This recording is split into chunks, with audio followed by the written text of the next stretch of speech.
born again. Okay, now you want it one more time. We can do it one more time, Miss Rick, so we all have it, right? Make sure you swallow that, Joan, real good. Yes. I don't want to be a total and be swallowed by a whale. Like the I must know my Savior and the shore alive, he must be born again. All right, awesome job. Okay, there you go. Santa's not sure what's going on.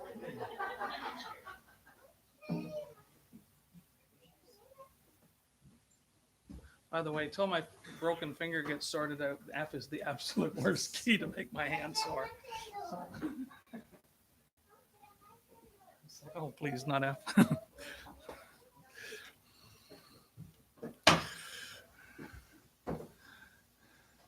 About a month and a half ago, I thought I sprained my finger, and maybe I did, I don't know, but it's still hurting.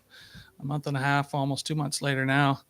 And so, I don't know, maybe I broke it and didn't know it. But playing guitar is getting very difficult.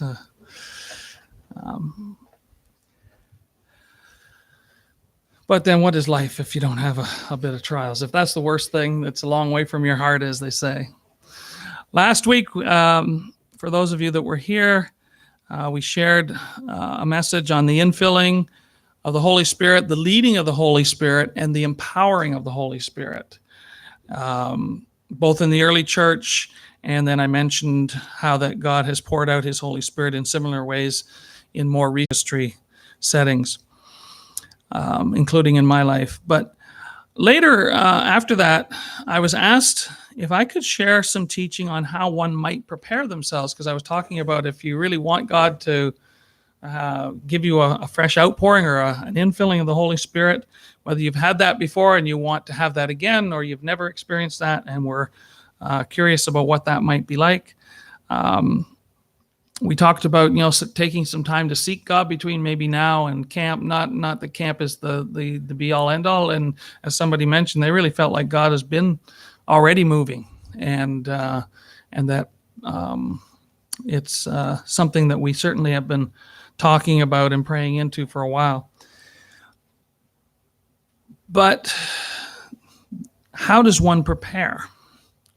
And just as a side note, while it may not be possible that I can make every question or request the topic of the next message, I do invite your questions and your requests for teaching on specific topics, because it helps me to know what you may want to learn about. And so don't be nervous about doing that. Sometimes it's easy to assume that every other Christian knows what I know, and I won't necessarily bother exploring topics I think aren't necessary because we all know about them. Or sometimes I will, but try to bring something new into that particular area. But as I said, there's things that I take for granted that you all know, and you might say, what I'd like to know more about, and in this case, is how do you prepare yourself to receive from God, or how do you prepare to ask God to move in a significant way? Understanding that he always wants to move among his people, and he always wants to have the gospel shared in every community, in every age. I don't think it's about God not wanting to do something significant. The real question is about preparing or making room in our hearts and in our churches for God to move. And so the title of my message, if I had one, was Preparing Room for God to Move. In the Old Testament, when God's people needed God's help enough that they actually would ask for it, we always need it, but less often than one would expect do we actually ask for it. We try to. I like the saying that you think you're handling it till you're not handling it. And men are particularly suspect in that area.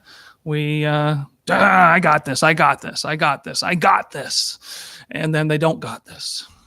and then they secretly look up the owner's manual or the go on YouTube and find out how I got this. But women in their own way do the same thing. But when it comes to the work of God, I think we need to let God be the one who has it, not us.